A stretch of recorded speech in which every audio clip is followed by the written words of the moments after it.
What's up, kids? Welcome back to another Dave Cave Dave review. I'm Dave, coming at you from the Dave Cave, and tonight we've got the DC Multiverse Superman vs. Doomsday 2-pack. It's a McFarlane Gold Label collection release. We've got Mr. Superman, we've got the spiny boy himself with all of the bony protrusions, Mr. Doomsday. That's right, guys, I'm going to crack this open and I'm going to tell you all what I think about it. Before we get into that though, guys, a lot of you are watching. Not all of you have subscribed, so please, if you're watching and you're vibing with my style, please consider hitting that subscribe button. Get my numbers up to 500. Let me put that room to a video out that I promised to drop when I hit 500 subs. Consider giving me a like, guys. Get these videos out there. And you know what? While you're at it, hit the notification bell if you're vibing with me and you want to see more of me. So without further ado, let's have a look at this box. We've got the front there, which is pretty standard stuff. We've been looking at it since the video started. Let's move on. On this side, we've got Superman vs. Doomsday. No subtext telling us which comic book it's from, but I wonder what it's from. Alrighty, let's have a look at the back there. We've got the iconic image, the Superman cape on the flag, and we've got this here. I don't know what that's from. Some version, some of the story. Who knows? Could be some Elseworlds or something else. It looks modern. Doesn't look like it's from the 90s. I wonder if we're getting two trading cards, and that's one, and that's the other in this box. This is the other side. Let's spin it back to the front. There's the top. There's the bottom, man. Kadoosh. Let's crack on with it, guys. I'm going to crack this open, and I'm going to spill its contents out on the table. See you in a second. Alrighty, guys. We are back. We've got everything unboxed. We've got it all out on the table. Time to take a look at these accessories and then have a look at the figures themselves. So first things first, let's do the boring stuff. It's your standard base. We've got one and we've got another one. Nothing to see there, folks. It's pretty standard stuff. Then we've got the trading cards. Let's do soups first. And yes, I was correct. We do have two cards. That's the Superman one. There's the bio. Gee, I wonder who doesn't know Superman's bio. I'm sure there's someone out there. There's the Doomsday one. And if you want to read that, go ahead and pause that there. Alrighty, moving on to the hands that we get with Superman. I have some thoughts on the hands. But yeah, we've got these flying hands. Interesting choice. Interesting choice to give us flying hands. We've seen these before, I'm sure. Alrighty, next up, let's have a look at Mr. Kal-El himself. Now, I do quite like this version of Kal-El. He looks beat up, appropriately so. He does take a big bad beating in the comic book itself. We've got a little blood dripping down from his mouth there. We've got a bloody chin. I like the grimace. We've got a bloody forehead there as well. We've got a gash on the chest. Yeah, we've got some nice little kind of scuffs and scratches here, but my favorite of all of it is the torn cape. Now, this is great, guys. I really do like this Superman. This is lovely stuff. It is yet another reuse of the Rebirth buck, but hey, that's a pretty good buck. And yeah, it's a lovely Superman. And it all looks really lovely and really classic too. I mean, we've got the classic belt and jocks, and we've got the classic boots as well. I mean, just really nice. We do have the kind of modern touch with the line work that is a feature of the Rebirth Superman there. But all in all, I think this is a really lovely Superman with your standard kind of McFarlane articulation there. So yeah, that is a really nice touch. Now, let's have a look at the big bad boy. Pretty much the reason that I bought this set was to have this big bad Doomsday in McFarlane megafig articulation. So let's have a look at this guy. We'll do a little turnaround. We'll do articulation later on. But right now, yeah, this guy looks really fantastic. Really vibing with it, guys. Love that head sculpt. That head sculpt is just excellent there. How do I get closer? Yeah, there we go. Really, really nice. Oh, and he's got an articulated jaw. Fantastic stuff there, guys. Really cool. That ponytail is a nice touch. I mean, it is comic accurate. I know there was a lot of people complaining about the ponytail, but like, what the hell, dude? Like, it is comic accurate, right? So we've got all of the bony protrusions on the arm there. We've got them on the fist, and yeah, just covering the body. The classic triangle there in the middle, and the spikes on the shoulders there. Pretty standard stuff. That rocky texture all throughout. It's really nicely done, guys. It's all dry brushed as well to really bring out those finer details in the raised bits. Is there a wash in there as well? I'm not quite sure. I don't think there is.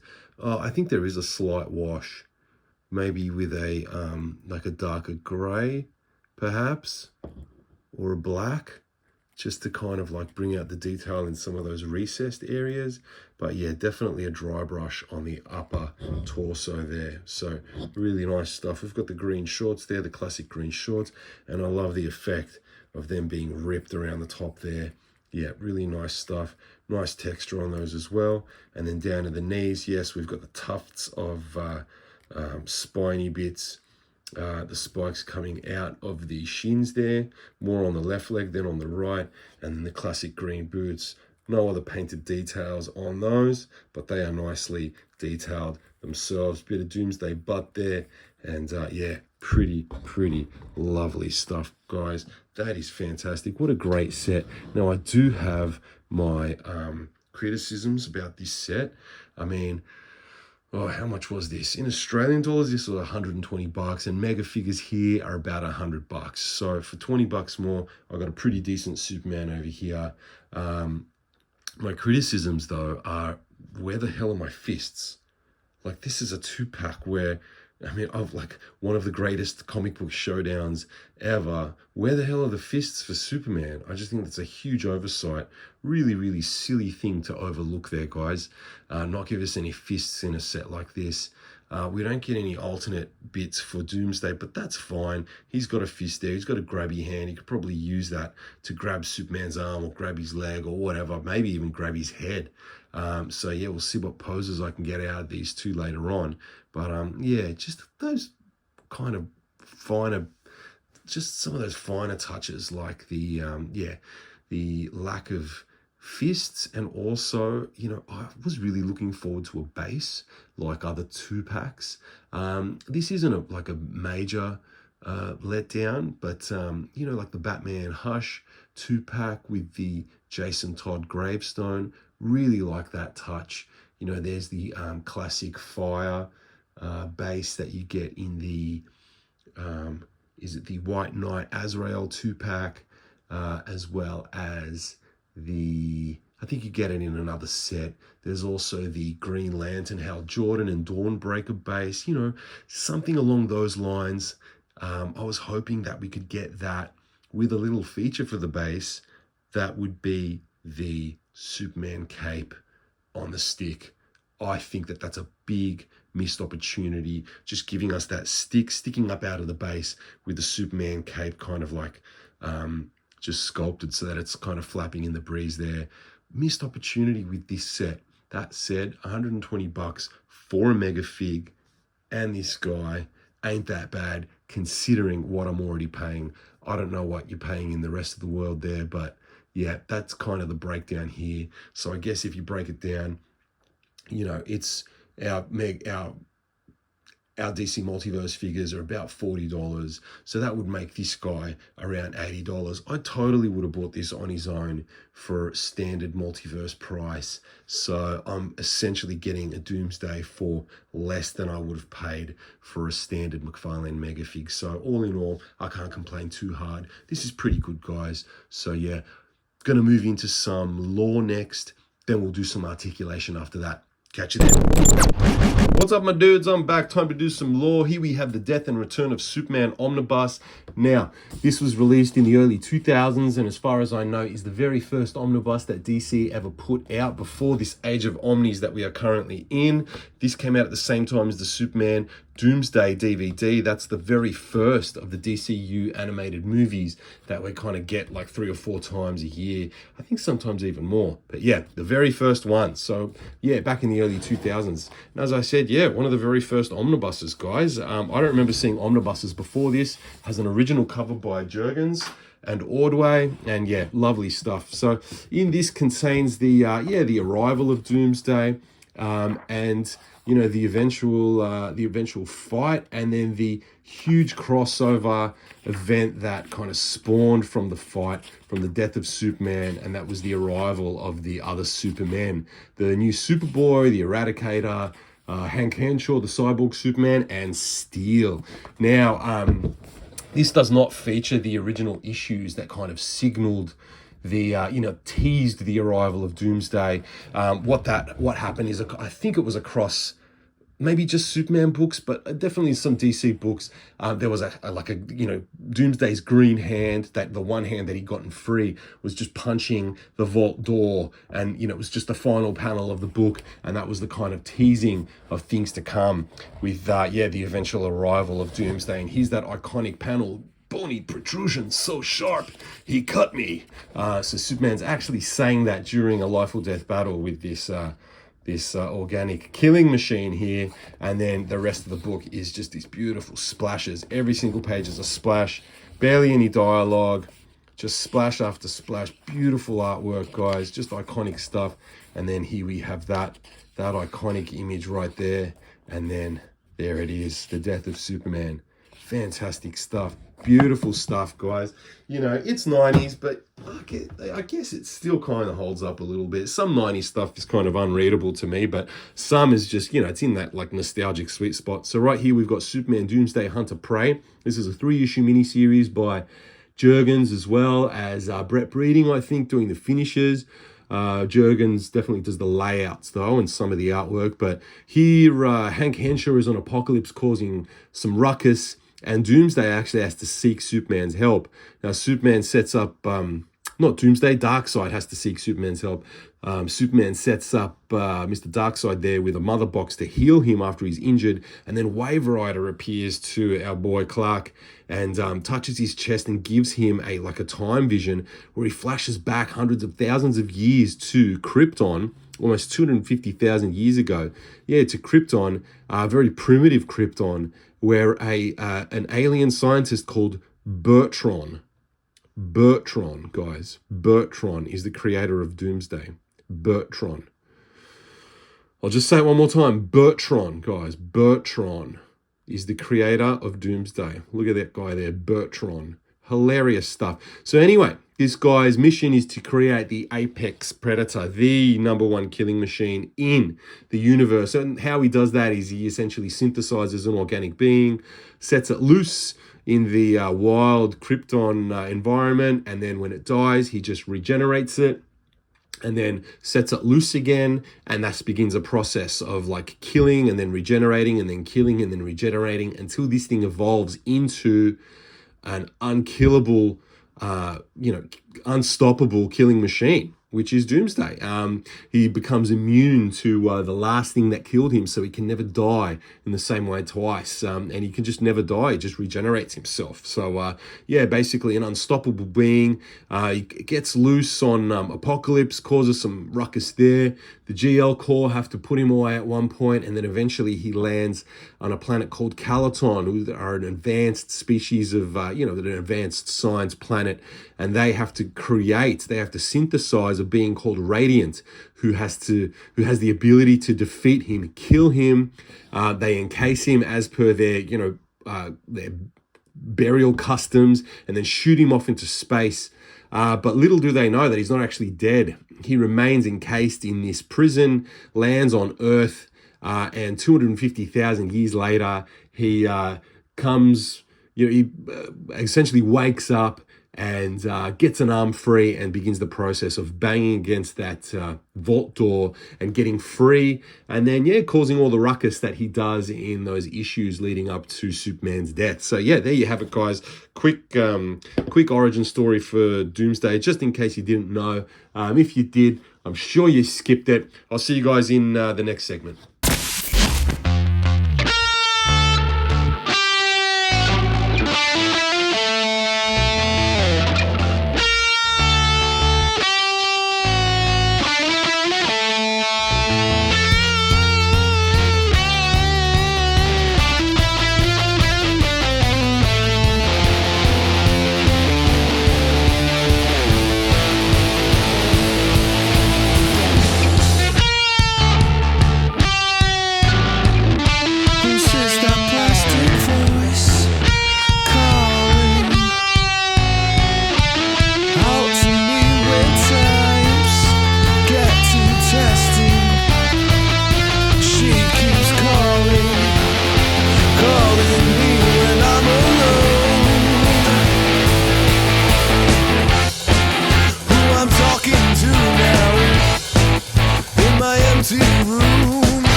none of your concern.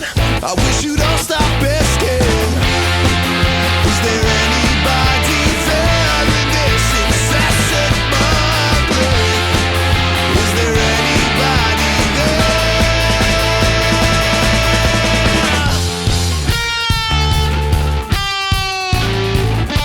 Where are you calling from? Now she's calling all the time. Even when I'm talking, I keep stalling. I'm always checking with her first. Who I'm talking to now, while I talk to you, is none of your concern. I wish you'd all stop asking. Is there anybody there in this incessant mumbling? Is there anybody there? Chickadee check it, boys and girls. I am back. Time for some comparisons. So what I'm going to do here is I'm going to see how this Superman compares to some other modern McFarlane multiverse figures, and also how he stacks up to some Superman figures from the past. Now, starting with some DC Direct. On the left, we have the Superman series Superman, and on the right, the Solar Suit Superman from the Return of Superman series. Now, keeping with the theme of the Return of Superman figures by DC Direct, on the right we have Connell Superboy, and on the left we have Steel with a hammer that sadly looks like a cabanossi that's been left in a lunchbox in the sun. Now, here he stands with a trio of absolutely gorgeous figures from my collection. Once more, it's DC Direct, but this time it's the Silver Age Superman series. We've got Perry White, Lex Luthor, and Superman's pal, Jimmy Olsen. Now, time for some modern figures. On the left, we have the DC Multiverse Connell Superboy, and on the right, the Eradicator. Now, two more multiverse figures before we hit the Doomsday Comparisons. On the left, we have Rebirth Superman, and on the right, Injustice 2 Brainiac. Now it's time to compare our boy Doomsday to some so-called megafigs and builder figures. On the left, we have the DC Multiverse Anti-Monitor, and on the right, Fulcrum Abominus. Now we have the Arkham Asylum Killer Croc and the Flashpoint Wave Cyborg, and I am very proud to be able to say that I own this guy, because those figures were very hard to get in Australia. Now on the left, we have the Titans Wave Beast Boy Build-A-Figure and the Snyder Cut Darkseid. Alrighty, my dudes, I'm back to give you my final verdict on this lovely set. And, no surprises here, guys. I think it's lovely. Yes, I'm stoked to own this Doomsday Superman with all the battle damage, the bleeding head, the tattered cape, all the way down to the dirt all over his boots.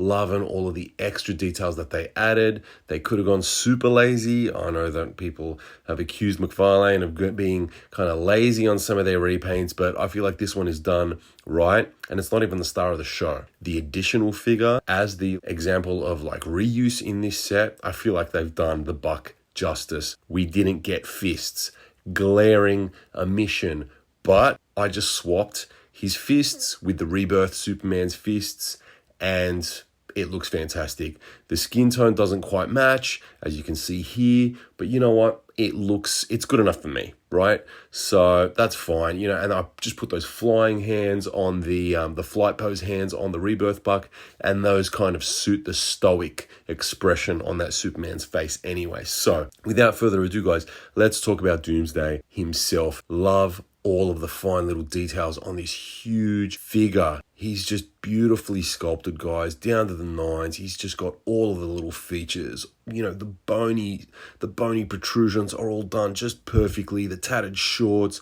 all of the finer details, the washes, the dry brushing, all of it. He could have had some extra paint on his boots. You know, they could have dirtied up the boots like they dirtied up Superman's boots.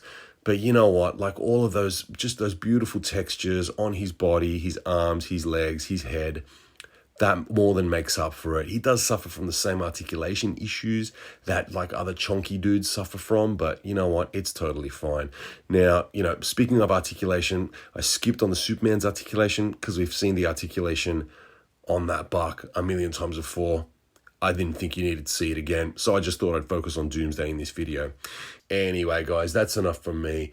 I gotta bust out of here. Thank you so much for tuning in. Please consider subscribing, hitting the like button, and hitting the notification bell if you're vibing with my style and you want to see more of me. I'm Dave, coming at you from the Dave Cave. I'll catch you on the next one, guys. Peace.